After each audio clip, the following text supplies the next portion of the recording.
الشيطان الرجيم بسم الله الرحمن الرحيم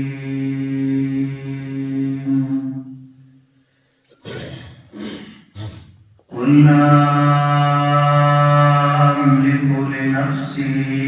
نفعا ولا ضرا إلا ما شاء الله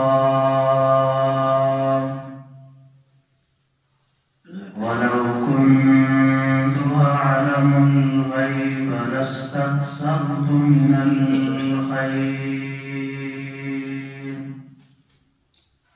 وما مسني السوء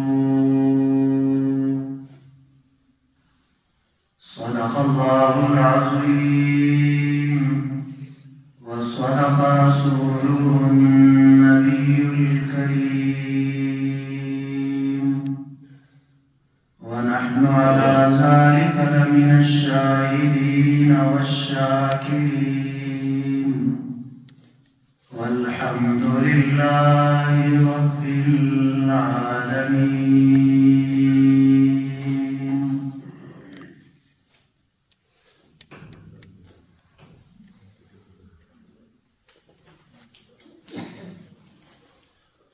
جانور پیدا کیے تیری وفا کے واسطے، جانور پیدا کیے تیری وفا کے واسطے، چاند سورج ہے ضیا کے واسطے، کھیتیاں سرسبز ہے تیری رضا کے واسطے، یہ سب کچھ تیرے لیے اور تو ہے خدا کے واسطے۔ تمام حضرات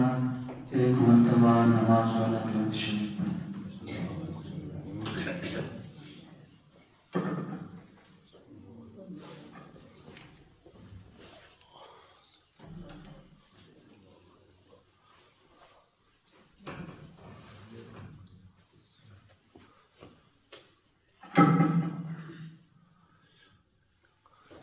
میرے معزز اور محترم قابل صدر احترام دوستوں اور بزرگوں،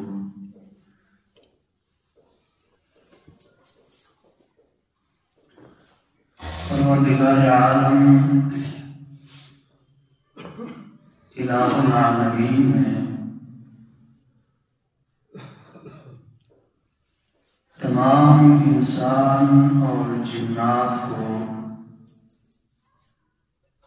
صرف اور صرف اپنی عبادت کے لیے پیدا فرمایا ہے،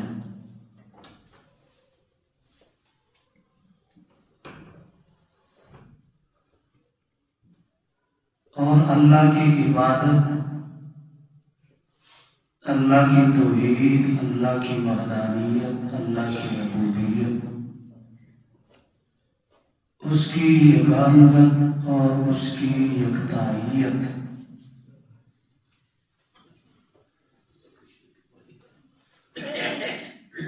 اس کو سمجھانے کے لیے اللہ تبارک و تعالی نے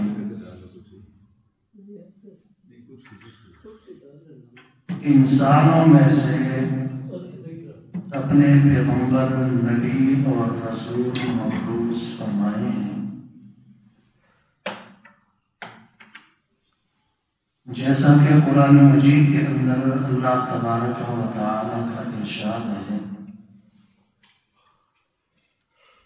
وَمَا أَرْسَلْنَا مِن قَبْلِكَ مِن رَّسُولٍ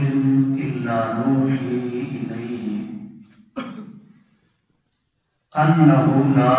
إِلَٰهَ إِلَّا أَنَا فَاعْبُدُونِ، کہ میرے پیارے پیغمبر، ہم نے آپ سے قبل جتنے پیغمبر اور جتنے رسول مبعوث فرمائے ہیں، ان کی طرف بھی ہم نے صرف یہی وحی کی کہ میرے علاوہ کوئی الہ اور معبود نہیں،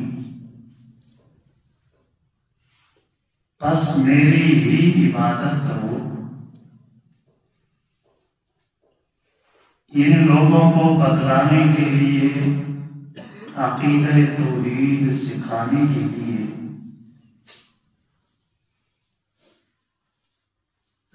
اس کائنات کو بسانے کا مقصد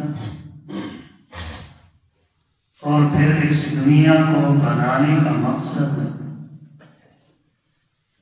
صرف اور صرف یہ تھا کہ انسانوں کو اللہ کا تعارف ہو جائے کہ ہمیں پیدا کرنے والی ذات، ہمیں پروان چڑھانے والی ذات، ہمیں کھلانے پلانے والی ذات وہ کون سی ذات ہے، اس کا تعارف کیا ہے۔ تو اللہ کے پیغمبروں نے اپنے اپنے دور کے اندر آ کر اپنی اپنی قوم اور اپنے علاقے کے لوگوں کو اللہ کا یہ پیغام پہنچایا اور سنایا، سمجھایا۔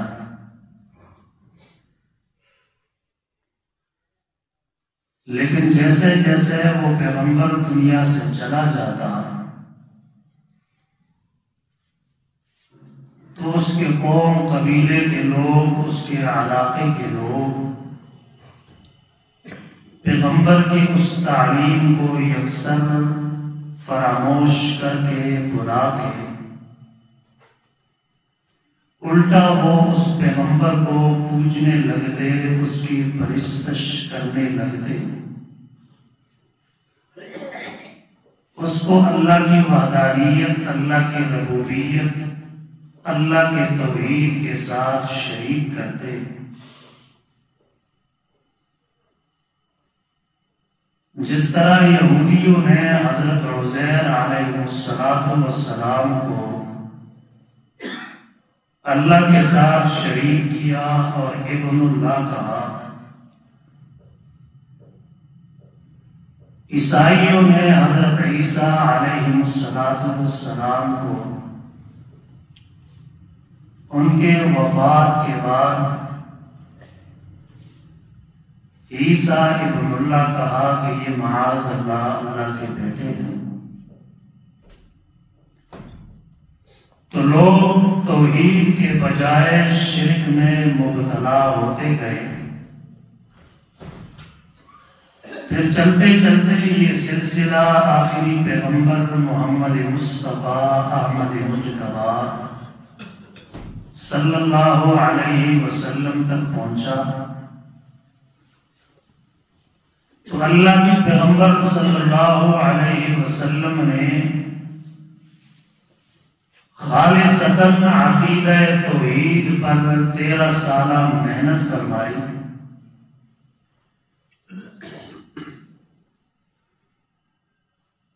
اور محنت ایسی فرمائی کہ اللہ کے پیغمبر نے اپنے جان پر،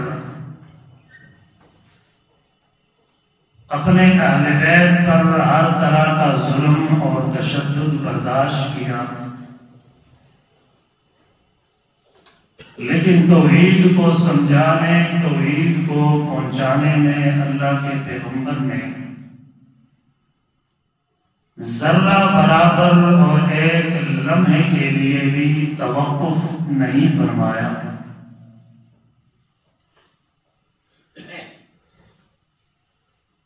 اللہ تبارک و تعالی کی 2 صفتیں ہیں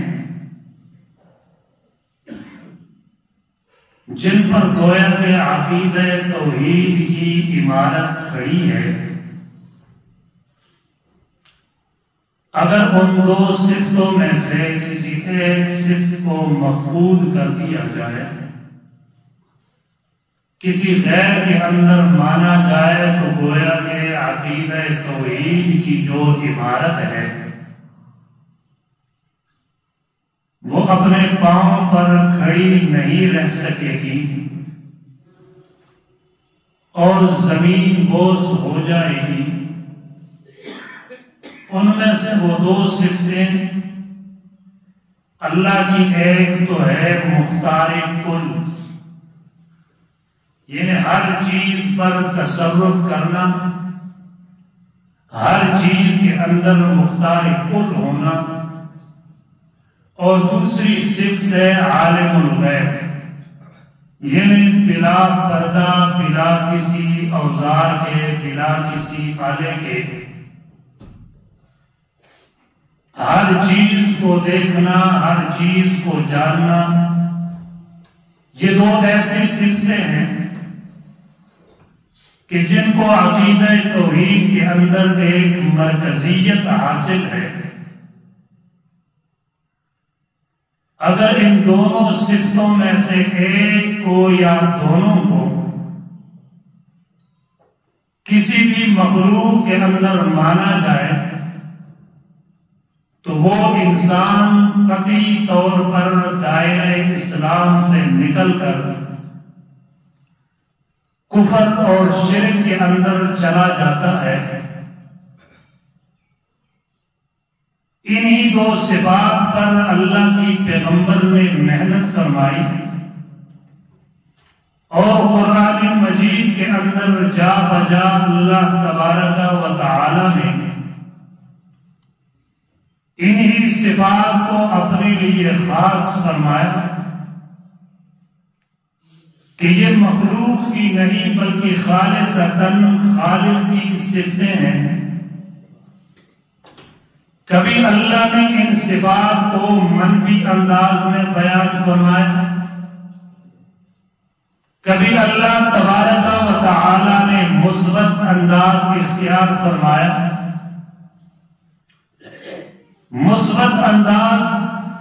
اس طرح اختیار فرمایا کہ اللہ نے فرمایا وَلِلَّهِ مُلْكُ السَّمَاوَاتِ وَالْأَرْضِ عَالِمُ الْغَيْبِ وَالشَّهَادَةِ،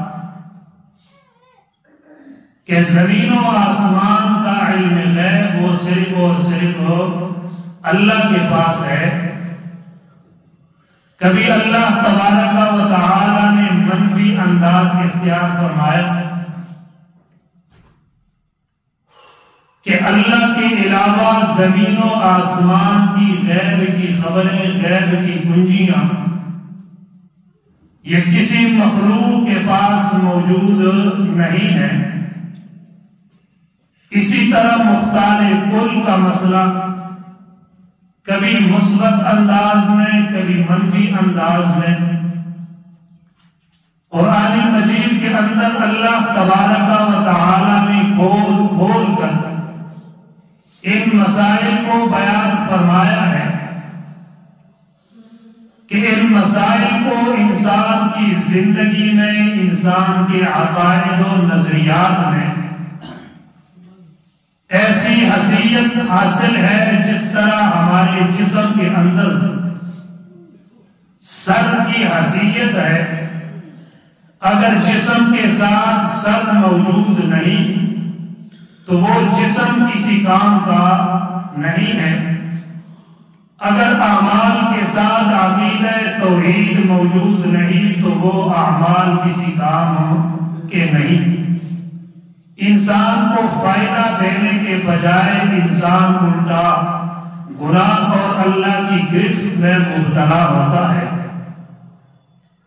تو اب اس مسئلے کو سمجھانے کے لیے اگر فردن اللہ تبارک و تعالی ہر انسان کو یہ مسئلہ سمجھاتا تو کام بڑا لمبا ہوتا۔ حالانکہ اگر دیکھا جائے قرآن مجید کی تلاوت کی جائے، ترجمہ پڑھا جائے، تفاسیروں کا مطالعہ کیا جائے، سیرت کی کتابیں پڑھی جائے تو کتنے اللہ کے پیغمبر گزرے ہیں جن کو لوگوں نے الہ اور معبود بنایا، کتنے اللہ کے فرشتے ہیں جن کو لوگوں نے اللہ کے علاوہ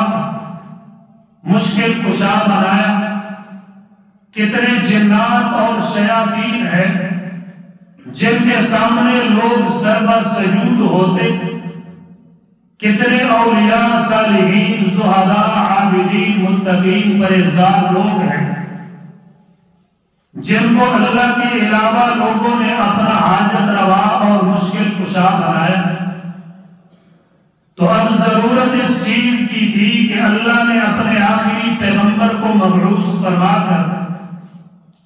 قیامت تک کے لیے اپنے پیغمبر کے سر پر نبوت کا تاج سجایا، اور سجانے کا مقصد یہ تھا کہ میرے پیارے پیغمبر جس طرح آپ سے پہلے ہم نے نبی مبعوث فرمائے، رسول بھیجے، پیغمبر بھیجے، ان کے سروں پر ہم نے نبوت کے تاج سجائے، جن کا واحد مقصد یہ تھا کہ جو لوگ شرک کے اندر مبتلا ہیں، جو لوگ ہمارے مخلوق کو مختار کل سمجھتے ہیں، جو لوگ ہمارے مخلوق کو عالم الغیب سمجھتے ہیں، پیارے پیغمبر ہم نے آپ کو تمام مخلوقات کا سردار بنایا ہے، پیارے آپ کے سر پر ہم نے نبوت کا تاج سجایا ہے، اس کائنات کے اندر اگر ہم نے کسی کو بزرگی اور اسی طرح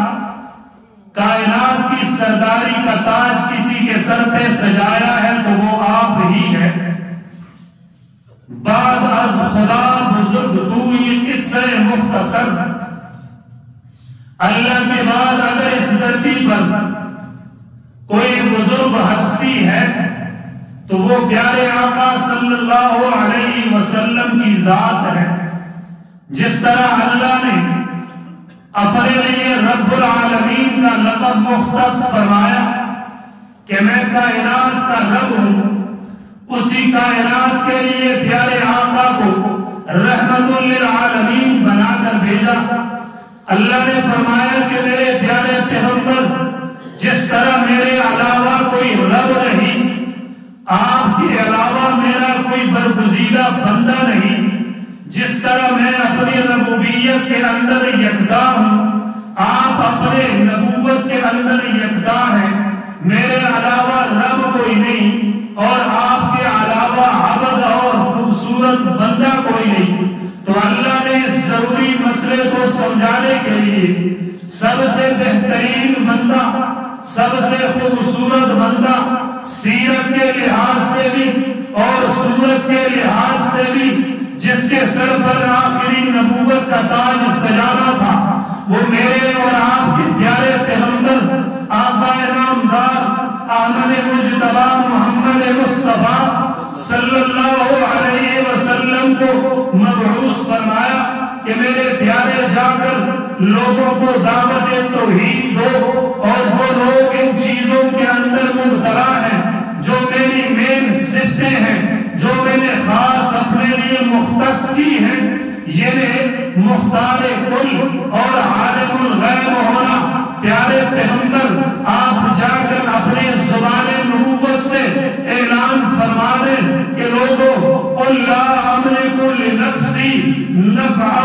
ولا ضرا الا ما شاء اللہ۔ اللہ کے پیغمبر سے اللہ نے اعلان فرمایا کہ پیارے آقا آپ اعلان فرمائیں، قل آپ ان سے کہیں لا املکو کہ میں مالک نہیں ہوں، لنفسی اپنے آپ کا بھی، نفعا کہ میں نفع پہنچاؤں، ولا ضرا اپنے آپ کو نقصان سے پہنچاؤں۔ اور اللہ کے پیغمبر کے اس اعلان پر اگر آپ قرآن کا مطالعہ فرمائیں، آپ حدیث رسول کا مطالعہ کریں، آپ تاریخ کی کتب کا مطالعہ کریں، تو اللہ کے پیغمبر نے جو اعلان فرمایا تھا آپ کو لفظ بلفظ جملہ بجملہ یہ اعلان ان کتابوں کے اندر اسی طرح آپ کو ملے گا جس طرح اللہ کے پیغمبر نے اعلان فرمایا کہ کائنات کے اندر اگر کوئی سب سے برگزیدہ ہستی ہے، کائنات کے اندر اگر کوئی سب سے بڑھ کر اللہ کے نزدیک ہے، کائنات کے اندر اگر سب سے بڑھ کر اللہ سے کسی کو پیار ہے تو وہ میں محمد صلی اللہ علیہ وسلم ہوں۔ اگر اللہ کی ربوبیت کے اندر کسی نے شریک ہونا ہوتا،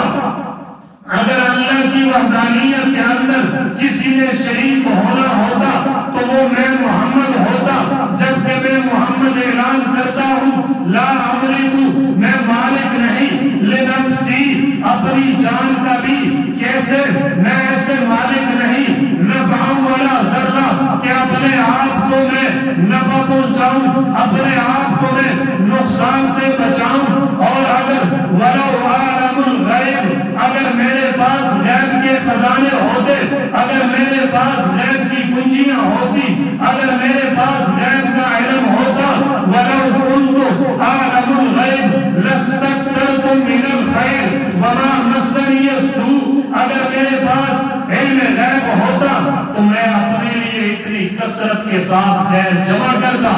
اتنا کثیر تعداد میں اپنے لیے خیر کو محفوظ کرتا کہ میں محمد پر کبھی تکالیف نہ آتی، میں محمد پر کبھی مصائب نہ آتے، میں محمد کو کسی نے ستانا نہ ہوتا، میں محمد کے کبھی سر میں درد بھی نہیں ہوتا۔ لیکن میں اعلان کرتا ہوں کہ اگر اللہ کے علاوہ کسی نے عالم الغیب ہونا ہوتا تو میں محمد ہوتا۔ میں اعلان کرتا ہوں اگر اللہ کے علاوہ کسی نے مختار کل ہونا ہوتا تو میں محمد ہوتا، جبکہ میں اعلان کرتا ہوں کہ میں اپنی جان کا بھی مالک نہیں ہوں، الا ماشاء اللہ، مگر جو میرا رب چاہے، مرضی اسی کی چلتی ہے۔ میں اللہ کا پیارا ضرور ہوں، میں اللہ کا پیارا ضرور ہوں، میں اللہ کا عابد ضرور ہوں، میں آخری پیغمبر ضرور ہوں، میرے سر پر اللہ نے نبوت کا تاج ضرور سجایا ہے، مجھے اللہ نے وہ القابات عطا فرمائے ہیں، مجھے اللہ نے وہ تمغے عطا فرمائے ہیں جو باقی سادے انسان کو درکنار، بلکہ اللہ نے وہ تمغے، اللہ نے وہ اعزازات کسی پیغمبر کے سر پر بھی نہیں سجائے ہیں۔ لا املک، میں بھی مالک نہیں ہوں۔ جب اللہ کے پیغمبر کسی چیز کے مالک نہیں ہے، لنفسی، اپنی جان کا بھی مالک نہیں، تو پھر دوسروں کا تو سوال ہی پیدا نہیں ہوتا۔ تو اللہ نے اپنے پیارے پیغمبر کی زبان سے یہ اعلان فرمایا کہ میرے پیارے پیغمبر، چونکہ اللہ کو پتا تھا کہ جس طرح یہودیوں نے حضرت عزیر کو ابن اللہ بنایا اور اسے پوجتے رہے، جسی طرح عیسائیوں نے حضرت عیسیٰ کو ابن اللہ بنایا اور اسے پوجتے رہے، حضرت مریم کو معاذ اللہ ثم معاذ اللہ اللہ کی بیوی بنایا اور اسے پوجتے رہے۔ ایک الہ کے بجائے انہوں نے کہا کہ الہ تین ہے، ثالث و ثلاثہ، تین الہ ہیں، تین معبود ہیں۔ تو میرے پیارے آقا، آپ اپنی زبان نبوت سے یہ اعلان فرمائیں، ہو سکتا ہے آپ کے وفات کے بعد آپ کے امت کے کچھ لوگ عیسائیت سے بھی 10 قدم آگے بڑھ جائے، یہودیت سے بھی 10 قدم آگے بڑھ جائے، اور آپ کو تو کجا بلکہ ہر غیرے کو پوجنا شروع کر دے، ہر ایک کو عالم الغیب اور مختار کل ماننے لگ جائے۔ آپ کو کجا، حضرت علی کو کجا، صحابہ کرام کی جماعت کو کجا،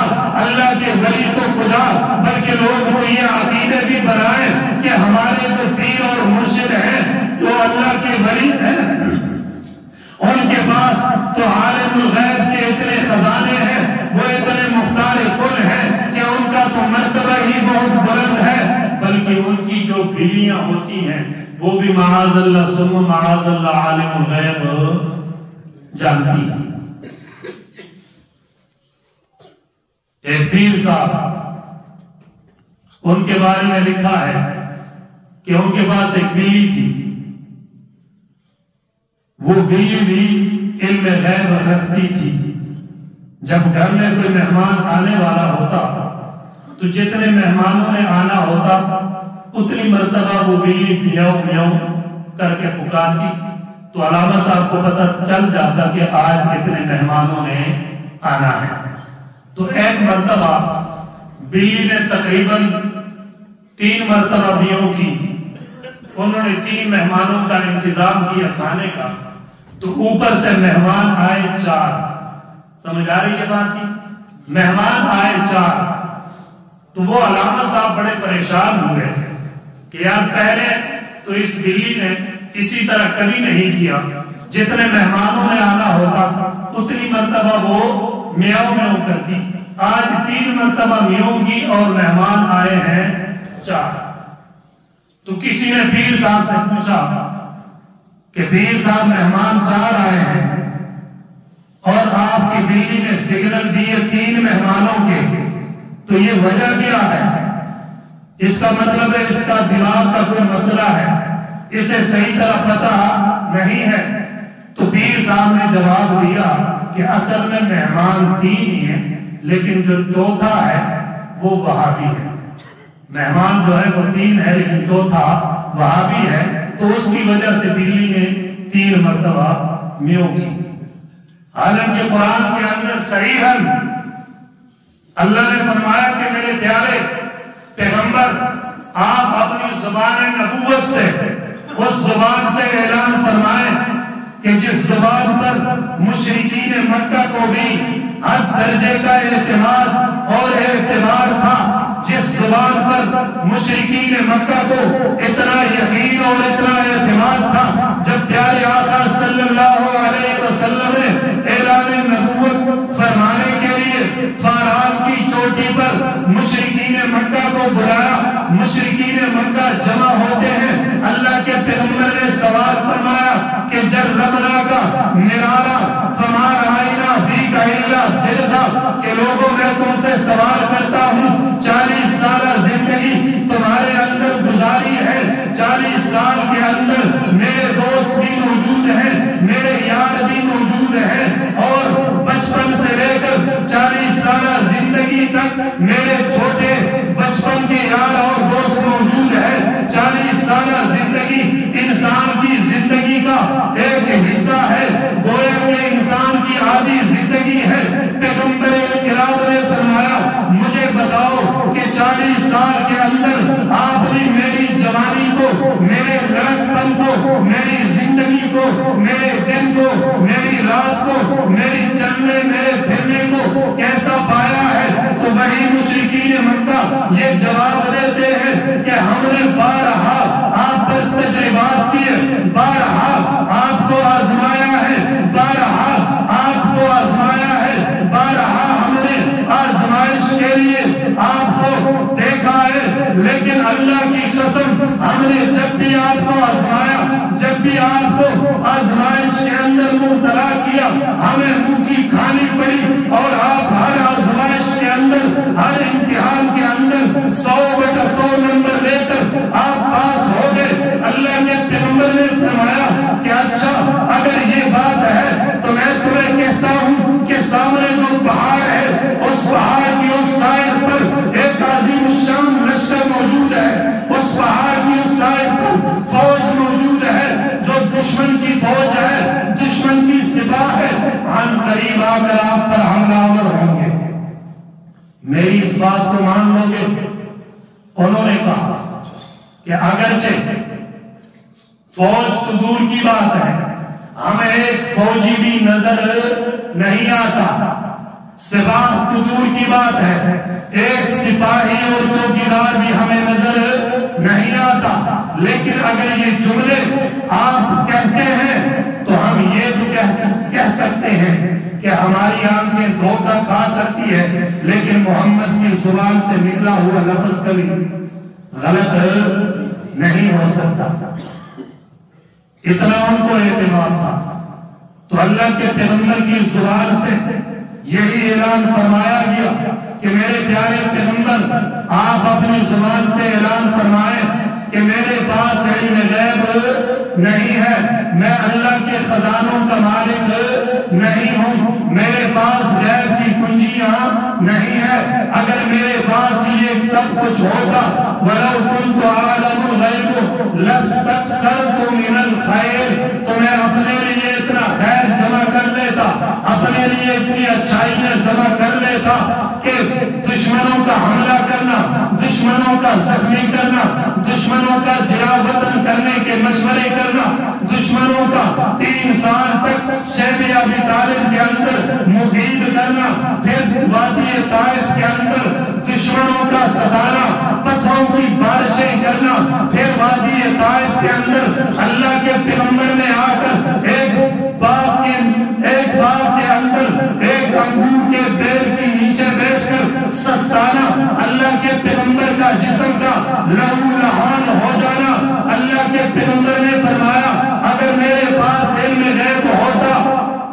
بڑے بڑے مسائل ہیں، میں محمد کے سر میں کبھی درد تک نہ ہو، میں اتنی کثیر تعداد میں اپنے لیے خیر جمع کر لیتا،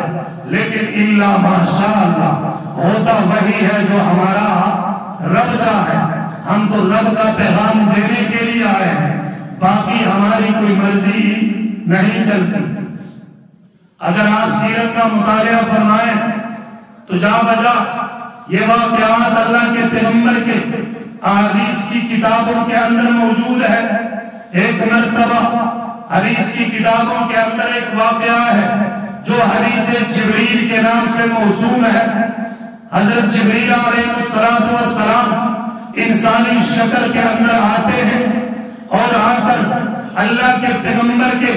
گھٹنوں کے ساتھ گھٹنے ملا کر یوں بیٹھتے ہیں۔ صحابہ کرام کہتے ہیں کہ ہم حیران ہوئے کہ یار اجنبی ہے اور اللہ کے پیغمبر کے ساتھ بالکل گھٹنے کے ساتھ گھٹنا ملا کر وہ بیٹھ گیا ہے، ہم نے اس آدمی کو کہیں دیکھا نہیں ہے۔ ہم پھر سوچتے ہیں اگر یہ مسافر ہوتا تو اس کے کپڑوں پر کوئی گرد و غبار موجود نہیں، اس کے چہرے سے کوئی سفر کی تھکاوٹ کے آثار نمایاں نہیں۔ اگر یہ مدینے کا رہنے والا ہوتا تو ہم لوگ اسے پہچانتے، نہ اسے کبھی دیکھا ہے مدینے کے اندر اور کپڑوں کو دیکھا تو حشاش بشاش کپڑے صاف ستھرے، اسی طرح جسم بھی گرد و غبار سے پاک صاف ستھرا، عجیب معاملہ ہے۔ صحابہ کرام کہتے ہیں کہ اس شخص کو دیکھ کر ہم عجیب الجھن کے اندر مبتلا ہوئے۔ اس شخص نے آ کر اللہ کے پیغمبر سے چند سوالات کیے، ایمان کے بارے میں پوچھا، اللہ کے پیغمبر نے جواب دیا، اسلام کے بارے میں پوچھا، اللہ کے پیغمبر نے جواب دیا، پھر قیامت کے بارے میں پوچھا۔ اللہ کے پیغمبر نے فرمایا کہ جسی طرح سوال کرنے والا نہیں جانتا،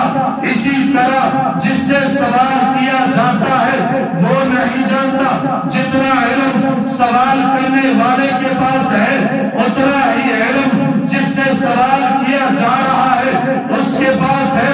یہ جتنا تو جانتا ہے اتنا ہی میں جانتا ہوں۔ اگر اللہ کے پیغمبر عالم الغیب ہوتے تو حضرت جبریل کو قیامت کے احوال بتلاتے،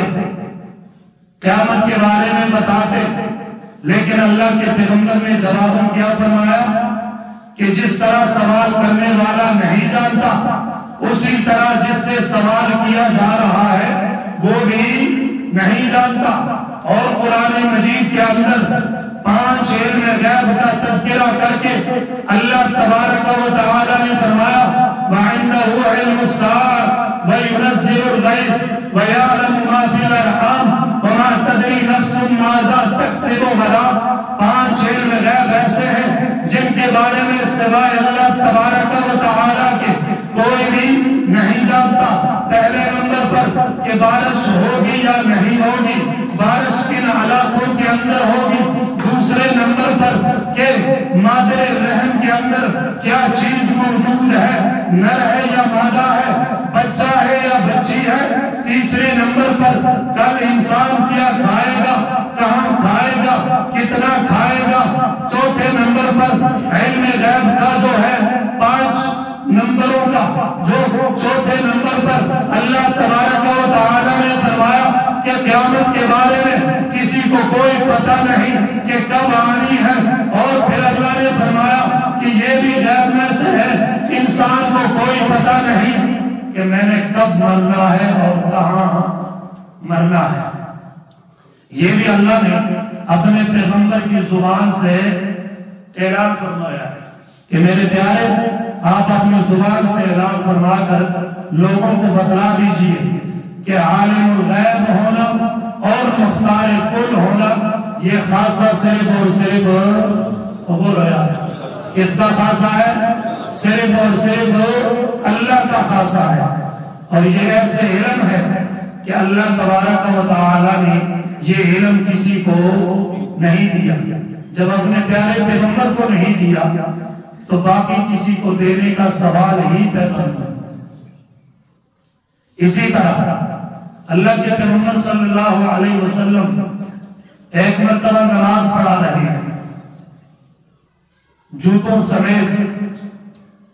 حضرت جبریل آتے ہیں، اللہ کے پیغمبر کو اطلاع دیتے ہیں کہ پیارے پیغمبر آپ کے جوتوں کے ساتھ نجاست لگی ہوئی ہے۔ اللہ کے پیغمبر جوتے اتار دیتے ہیں، اتار کر سائر پر رکھتے ہیں۔ اگر اللہ کے پیغمبر کو علم غیب ہوتا تو کیا اللہ کے پیغمبر کو پتہ نہیں تھا کہ میں جن جوتوں کو پہن کر نماز پڑھا رہا ہوں ان جوتوں کے ساتھ نجاست لگی ہوئی ہے؟ اسی طرح اللہ کے پیغمبر صلی اللہ علیہ وسلم نماز پڑھا رہے ہیں، 2 رکعتوں کے بجائے یا 4 رکعتوں کے بجائے اللہ کے پیغمبر نے 2 رکعتیں پڑھائی۔ ایک صحابی ذوالیدین جن کا نام ہے، جن کے ہاتھ لمبے لمبے ہیں، وہ نماز کے بعد اللہ کے پیغمبر سے سوال کرتے ہیں کہ اللہ کے پیغمبر کیا آپ بھول گئے ہیں یا نماز کے اندر تخفیف ہو گئی ہے؟ اللہ کے پیغمبر نے جواب دیا، نہ میں بھول چکا ہوں نہ نماز کے اندر تخفیف ہوئی ہے، جتنی نماز تھی میں نے اتنی ہی پڑھائی ہے۔ اس نے کہا نہیں اللہ کے پیغمبر، یا تو آپ بھول گئے ہیں یا نماز کے اندر کمی ہو گئی ہے۔ اللہ کے پیغمبر نے دوسرے صحابہ سے پوچھا، صحابہ کرام نے کہا کہ اللہ کے پیغمبر اسی طرح بات ہے، آپ بھول گئے ہیں۔ تو اللہ کے پیغمبر نے دوبارہ نماز پڑھی اور نماز کو مکمل کیا۔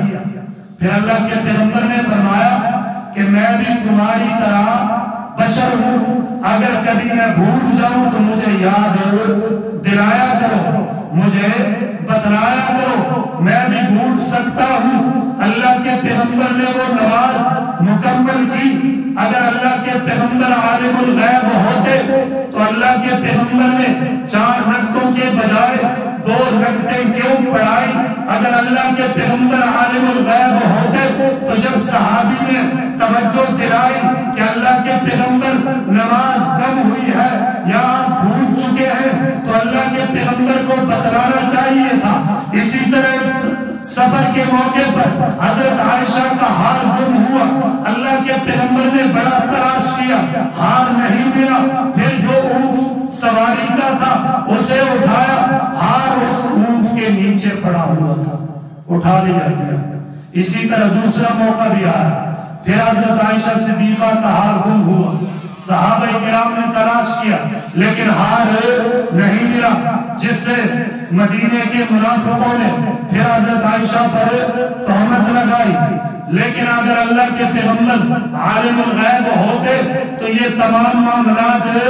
کبھی بھی پیش نہ آتے۔ اگر اللہ کے پیغمبر معاذ اللہ ثم معاذ اللہ یہ مان لیں ہم کہ اللہ کے پیغمبر عالم الغیب ہوتے تو اللہ کے پیغمبر نے پھر یہ کیسے کیا کہ 4 رکعتوں کے بجائے 2 رکعتیں پڑھائی؟ اگر اللہ کے پیغمبر عالم الغیب ہوتے تو جبریل نے جو سوال کیا قیامت کے بارے میں اللہ کے پیغمبر نے جواب کیوں نہیں دیا؟ اگر اللہ کے پیغمبر عالم الغیب ہوتے تو مدینے کے منافقوں نے حضرت عائشہ پر تہمت لگائی، اللہ کے پیغمبر نے جواب کیوں نہیں دیا؟ اگر اللہ کے پیغمبر عالم الغیب ہوتے تو شعب بنی ہاشم کے اندر 3 سال مقید رہے، اللہ کے پیغمبر نے جواب کیوں نہیں دیا؟ اگر اللہ کے پیغمبر عالم الغیب ہوتے تو کفار مکہ نے آپ کے خلاف آپ کو قتل کرنا یا اسی طرح جلا وطن کرنا یہ منصوبے بنائے، اللہ کے پیغمبر کو علم کیوں نہیں ہوا؟ اگر عالم الغیب کا عقیدہ اپنائیں گے تو قرآن کی سینکڑوں آیت کا ہمیں انکار کرنا پڑے گا، تمام احادیثوں کا ہمیں انکار کرنا پڑے گا۔ جتنی غزوات اللہ کے پیغمبر نے لڑی ہیں ان غزوات کا ہمیں انکار کرنا پڑے گا۔ اور آپ کو پتا ہے کہ قرآن کے ایک آیت کا انکار تو دور کی بات ہے، اگر کوئی ایک لفظ کا بھی انکار کرے تو دائرہ اسلام کے اندر نہیں رہتا۔ لہذا اللہ کے پیغمبر کو عالم الغیب ماننا یا حاضر و ناظر ماننا یا مختار کل ماننا یہ مسلمانوں کا عقیدہ نہیں ہے، یہ یہود و نصارہ کا عقیدہ ہے۔ اور جنہوں نے یہ عقیدہ اپنایا قرآن کے اندر بھی اور آپ صلی اللہ علیہ وسلم کے حدیث کے اندر بھی، آپ کا آخری ٹائم ہے، حضرت عائشہ صدیقہ فرماتی ہے کہ اللہ کے پیغمبر کے لب مبارک ہے ذوق اور کمزوری کی وجہ سے آواز نہیں نکل رہی تھی، لب مبارک برابر ہلتے رہے، میں نے کان لگا کر جملے سنے تو اس وقت بھی اللہ کے پیغمبر کی زبان مبارک پر یہی جملے تھے، یہ وہ پیغمبر ہے جس کو اللہ نے رحمت للعالمین بنایا ہے کہ میرے پیارے انسان قدر کی رات ہم نے آپ کو تمام مخلوقات کے لیے